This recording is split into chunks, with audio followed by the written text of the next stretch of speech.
G'day all, welcome back to the G-Man Show today. We're taking a look at a video called I Worked at a Toxic Company for 15 Years and Got Nowhere. The reason why I picked this video is a lot of you people watching, including myself, can resonate with all the sort of stuff that goes on in small businesses, but it also applies to anywhere. It doesn't have to be a small business. It can apply to any workplace. So there's lots of learnings here. But also this guy, he just goes hard, tears strips off his former employer, doesn't hold back, swears a bit. So if you don't like swearing, close your ears. Story of working for a small family-owned roofing company for 15 years, busting my ass and not getting anywhere at this little rinky-dink freaking place. So the family-owned company is owned by two brothers, Tim and Jeff. I think, yeah, I'm using their real names. I don't care. Fuck these people. I hate these people. Everyone in the damn story. So the guy who owns the place, Tim, he married some rich woman, right? And from what I hear, her dad gave him a roofing company, right? So yeah, these guys really work to get where they're at. And then his younger brother, Jeff, who's, a lazy piece of shit, he'd do the flat roof inside, which is what I worked on. So I worked, 15 years from when I was 22 till I was 37. And yeah, call me an idiot, I should have left this place over 10 plus years before I did. The thing is, all right, so he's going to go through all the sort of red flags. I watched this. He goes through all the red flags, all the BS that happened that made him think that he was getting a bit of a raw deal. He wasn't happy with it. That's the thing that can apply to anywhere you work. It's not going to get better, right? So you're going to get strung along. They're going to promise you stuff, especially if you make noise about it, and you might be at the start of the new year. So they'll say, all right, we'll tell this guy what he wants to hear. Tell him that, the promotion might come or the pay review might come at the end of this financial year. Just keep doing what you're doing. The guy goes hard or the girl goes hard at the job, only to be realised that they were strung along with a carrot dangling in front of their face that never existed. Another thing about a lot of these small businesses, are operated by people who have also inherited them from family. I know a guy who runs I guess you'd call it a building company. Right? He manages project sites. He's a foreman, and his business is to make sure these developments happen on behalf of his client, who is a property developer. He's not the smartest tool in the shed. He has become essentially the CEO of this small business, less than 15 people working there, because his father passed away and he inherited off his father. And his father was, was using him as a succession plan, but he's not really that passionate about it. He just sort of just does it because he had a business that was up and running, had a client base, and had a brand handed to him on a platter. So you can find it frustrating because you go and work for people who you're just like, this person didn't make it on their own. Like, they're not some absolutely high performing person who you can also learn a lot of as well. It's just some fuckwit a lot of the time. But yeah, I wasn't making shit. And the reason I quit is because this was 2019. I was making $22 an hour, or no, $19 an hour after 15 years at this piece of shit place. Busting my ass. Yeah, call me dumb all you want. I should have left a long ass time ago. But as a man, when you got a mortgage to pay, like, you're not looking around. That's the thing about getting into large amounts of mortgage debt. Like, you have to take whatever job's there. And a lot of these companies know that. Years ago, I used to work in the trades, and I had a boss that I was working for. He wanted to help lend me some money so I could buy a property. And I saw right through that. He wanted me to become indebted to him, so I had to continue working for him because I was a good worker and I was managing some of his business affairs just in the field, not from an office perspective, just getting shit done. And he loved that. And I was a young, impressionable guy who wanted to take over the world. He's like, all right, I'll lend you some money. It will help you get you into a property. And I just knew, nah, this isn't because he's my friend and he's trying to help me and mentor me.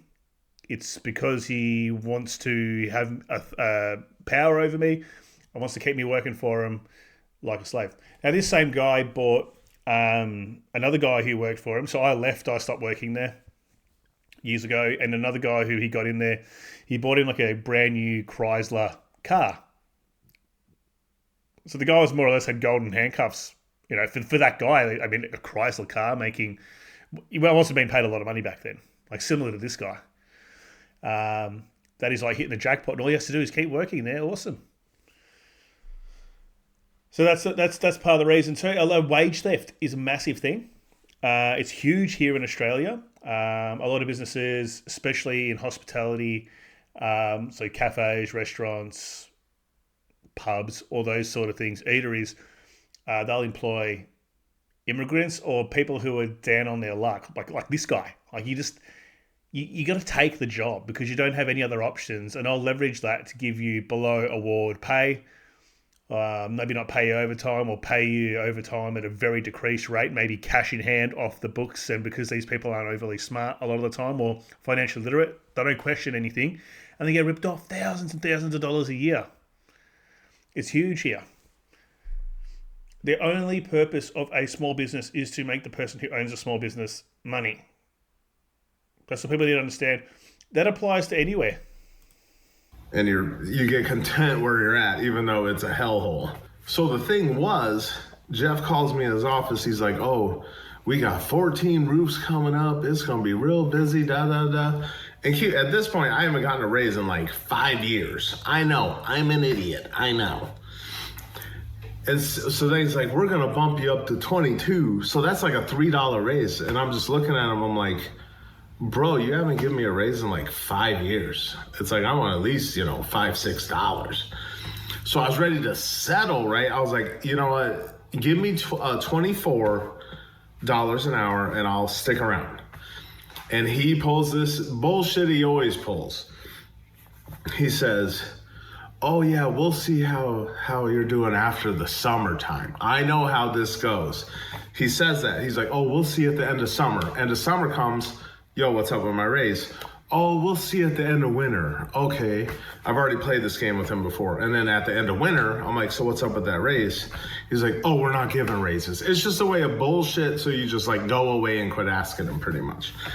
So this fool don't want to give me $24 an hour. Keep in mind, roofing, doing tear-offs, tearing off 4 layers of roof, commercial side, it's hell. You start at 5 a.m., you get off at 6, you're fucking burned to a crisp. And this fool didn't want to give me $24 an hour. So I was like, you know what? I'm sick and tired of this fucking place. Let me go ahead and put my 2 weeks in. There you go. It only took you 15 years to do it. But it's very similar. So think about it. Say you work in a corporate, maybe. You maybe work in an office environment. For those of you who don't work in the trades and can understand where this guy's coming from. The best way to get paid is on the way in. So negotiating as much as possible to get what you can. Do not bank on any promises that anyone makes you about progression, because a lot of companies will say the dream. They'll say, "Oh, there's a path to being a manager or a director, or wherever you might be, the next rung up. Or maybe an equity owner. There's a path there, maybe in the next 1 or 2 years. And there's potential bonuses, discretionary. And we'll get you in on this pay level, but we can do pay reviews and then review each year and likely get you a bigger pay increase year on year." Yeah, don't believe any of that shit. Get what you can as much as possible on the way. And it goes for any job, really. But banking dreams, buying the dream, being an idiot. Don't buy the elevator pitch. So I put in my 2 weeks and then he's like surprised, because I've been there 15 years. And then he ends up, the funny thing is, when I quit, right before they got busy getting slammed with 14 roofs, I'm so glad I quit when I did. And it was before COVID, right before COVID hit, when they got screwed over even more with supplies. But so I quit, and what's he do? He didn't want to pay me $24 an hour, right? They hire 3 guys to replace me. probably making $22. So you'd rather spend $66 an hour instead of just give me another $2. But this is the mentality of business, because they don't think about it in those terms. You can see it's frustrating. It's been happening forever. People leave the job and then they go and spend all this money, spending maybe recruiters and headhunters to go and get someone in. They're going to have to pay that person probably more than what you're on. And that person, like any job, 3 to 6 months. 3 to 6 months to be up and running proficiently, maybe to the level that you might have been. If not, if lucky ever, if you're a bit of a gun, a bit of a superstar. But it'll keep happening for the end of time, because people don't think you'll leave. People go, oh, I remember once I resigned from a job at a pretty reputable company, and the boss there sat me down and he goes, what would it take to keep you? And I said, well, X amount of dollars. He goes, oh, so you're leaving for money. Working's not just about money. This is coming from a multi-millionaire dude who the extra money doesn't impact him. I was a lot younger than what I am now. And even now, all that money, it does make a difference to your life. Especially the way the world is with the cost of living and all that shit. He couldn't believe it. He goes, oh, so you're leaving for money? Yeah, mate, I am. That place is stupid. You know, when I first started, it was such a horrible place. You had the piece of shit brothers, Jeff and Tim, and then they had a couple of their no good ass buddies being the foreman on the roof, and they were Scott and Scott. That's what their names was. And these guys were pieces of shit too. So the roofing foreman, all they did, they just stand around on the roof all day talking to each other, doing absolutely nothing, just being like slave drivers. And I'm just like, I'm just so sick of these guys. And that went on for a few years. And then one of the Scots pissed off Jeff, the commercial roofing guy, and he fired him. But the other Scott, who was probably a better buddy with Jeff, the owner, co-owner, he, God, that piece of shit. He's like the laziest person I've ever met in my life. And if he ever had to do anything, he would bitch and moan about it, and you'd hear about it. So then it got to the point where he's still the roofing foreman, right? Standing around doing nothing, being a fat, lazy piece of shit, who's also a fucking idiot. This guy's an idiot. He's one of those people that's really stupid, but he talks to you like you're an idiot and he's really smart. That's the thing, though. These ignorantly stupid people who are overly confident, these are the ones that do well. It's the people who have higher IQs, maybe technical experts. They doubt themselves because you feel like you got imposter syndrome.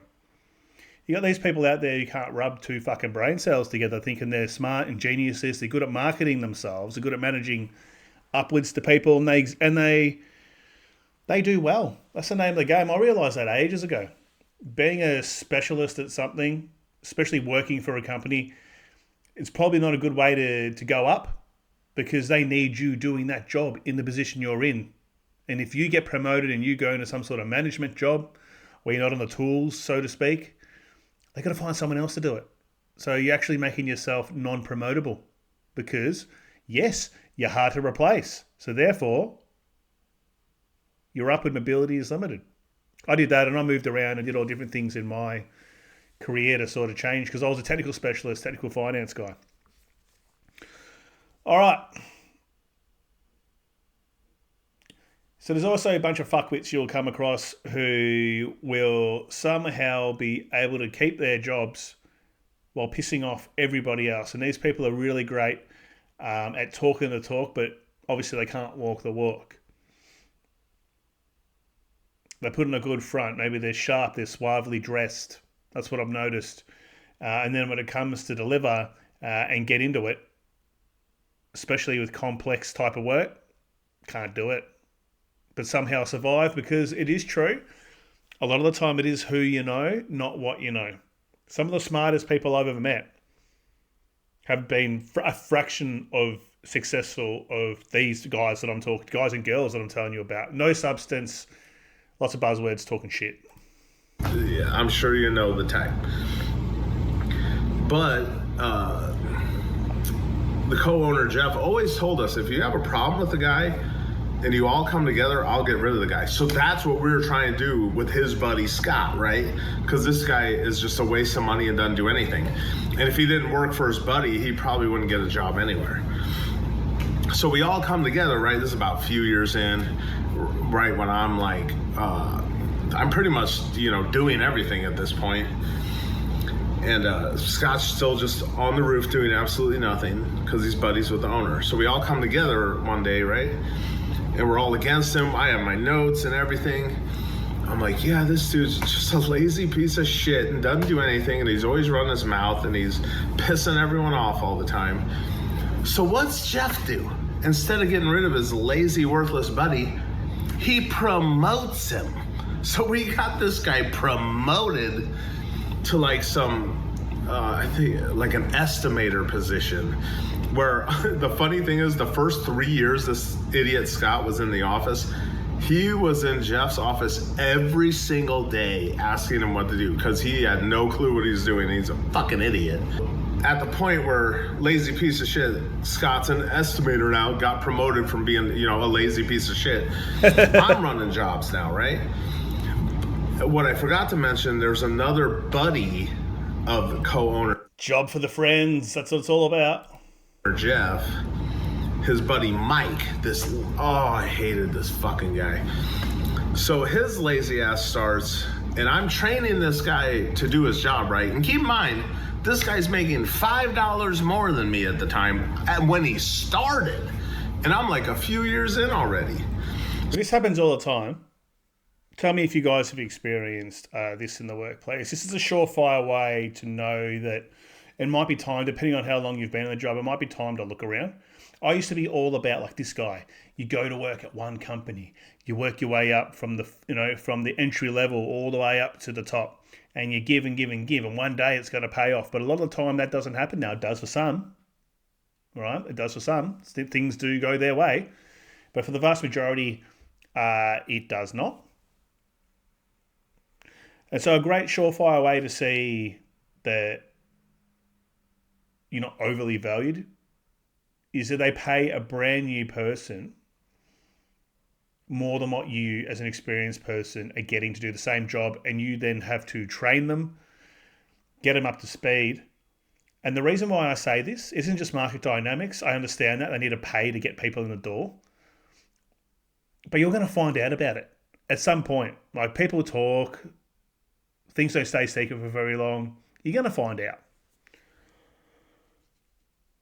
So doing that, knowing that the information is going to get back to you and not overly caring about it, it goes to show you bad decision making and also the value of people who are loyal because they think you won't go anywhere.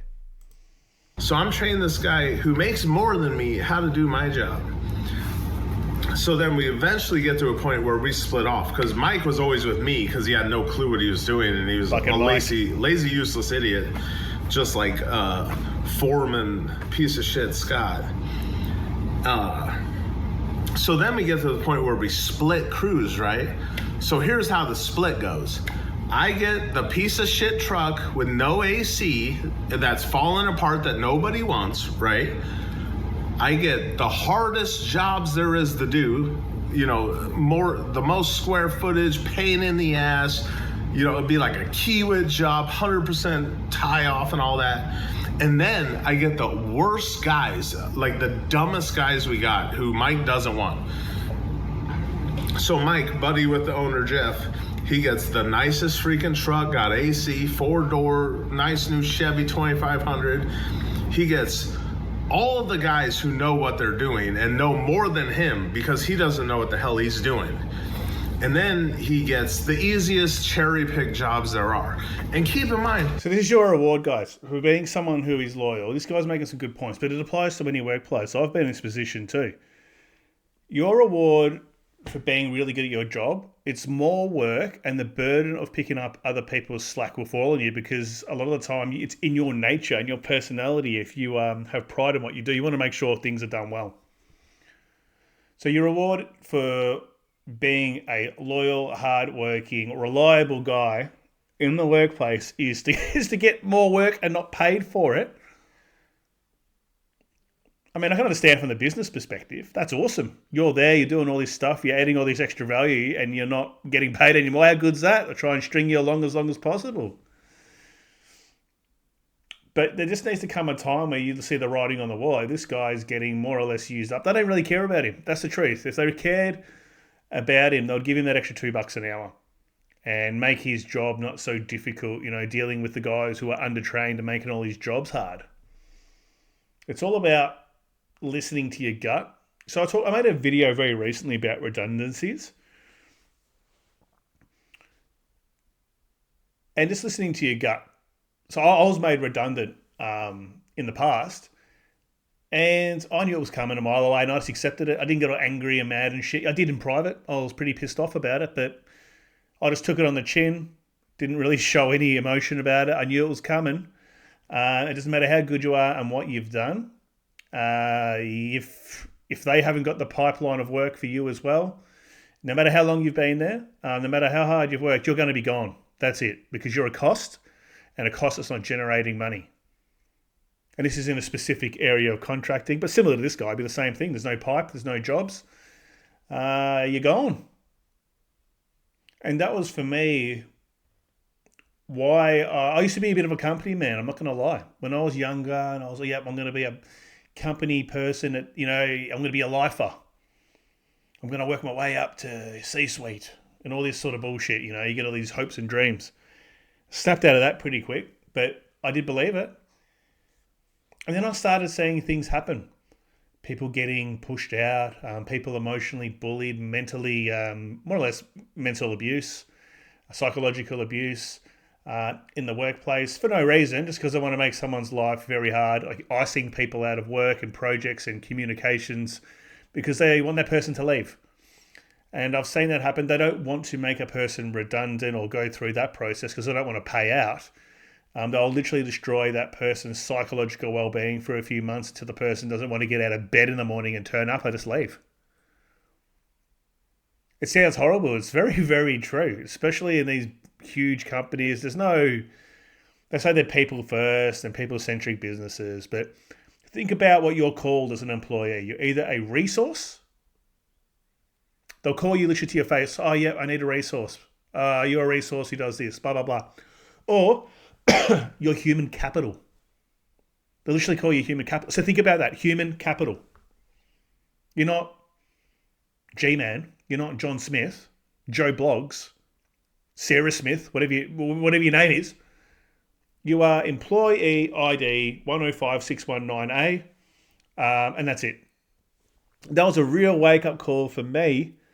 The redundancy was it. That was when I became very, all right, I'm going to do 2 and 3 year stints at places. Maybe longer if it's going well, but 2 to 3 years and I'm out the door looking for the next opportunity. Suck what I can get out of it. Soak it up. Soak up the learnings. Soak up the value, the branding on the CV to get more money and gone. Done. Use them up just as much as they use you. I was so pissed. By the time I left, that fool was probably making $30 an hour, and I was making $19 an hour. And I'm busting my ass for this little piece of shit, a family-owned roofing company. And the owners, they also had their dad working there. So their dad, Larry, this guy's a piece of shit. He's almost worse than they are. He's like one of these old ass, I don't know if he's a boomer or older, racist as hell. Always run this fucking mouth. And you had to pretend to respect this guy because if you didn't, he could get you fired. But he'd always be running his freaking mouth. I remember this one time we didn't get a roof of this gas station, right? And I was going to lunch one day and I went to this gas station to get a hamburger, right? And keep in mind, his old ass lived right up the street from this gas station and he must have been off that day. So I walk out the gas station with my hamburger and I get a phone call from Larry, their piece of shit dad. I'm like, hello? He's like, what the hell are you doing there at that gas station? They didn't give us a roof, blah, blah, blah. You're a traitor, rah. And then he's like, oh, when wintertime comes, you'll be lucky if you get 15 hours. I'm like, what the fuck, dude? You can't do anything right with these people. These are no good ass people. Exactly right. But sometimes It's hard to get another job, especially in the economy at the moment. You got to suck this shit up, unfortunately. Otherwise, you end up really struggling if you haven't been good with your money. I'm not saying you should soak it up forever, like 15 years of this bullshit. I've literally have worked environments with dysfunctional people like this who are in charge, have power trips. They're not the brightest bulb, right? That light bulb it isn't shining too bright. It's flickering.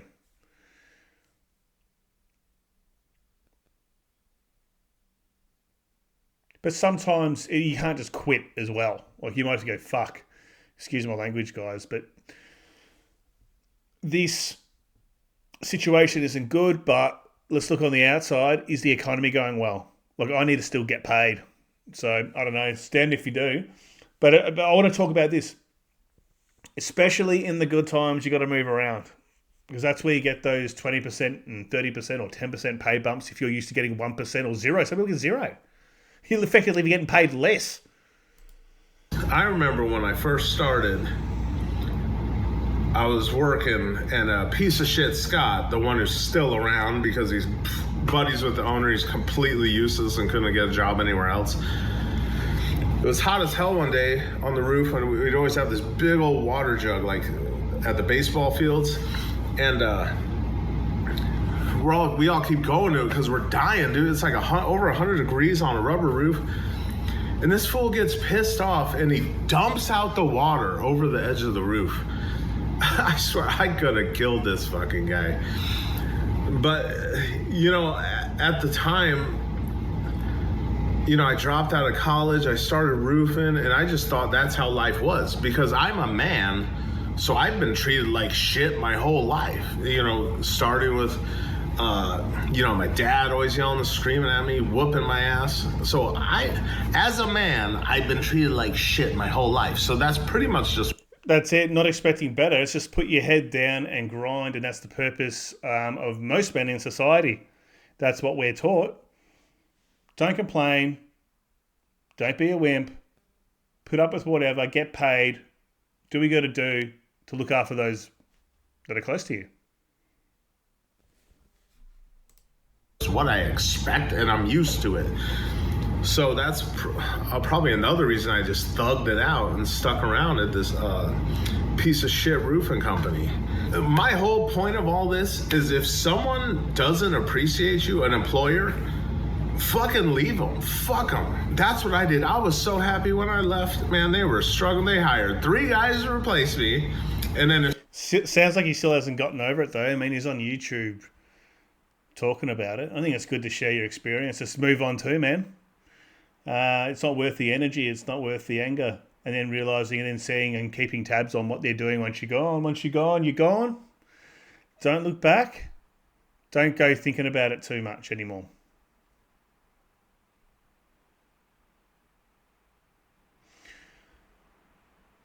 It is an interesting thing, though, because a lot of people do identify with their work. And say you've been... I want to talk about quickly redundancy again, because I think these things go hand in hand. Like you could be this guy and then get sacked when you put a big investment into a company. It can be quite devastating for people. So I know a guy who worked for a company for 24 years. I'll say the company, Combank. And recently they've done a huge round of layoffs and he got sacked. Completely devastated. He's devastated. He hasn't been able to function for a month, basically. It's like someone's died. Like a part of him died. So it can be really bad as well. And that's why some people don't leave, because they get this sense of identity that they are their job.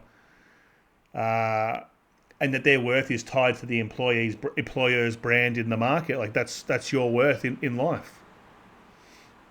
Anyway, it's a very interesting thing.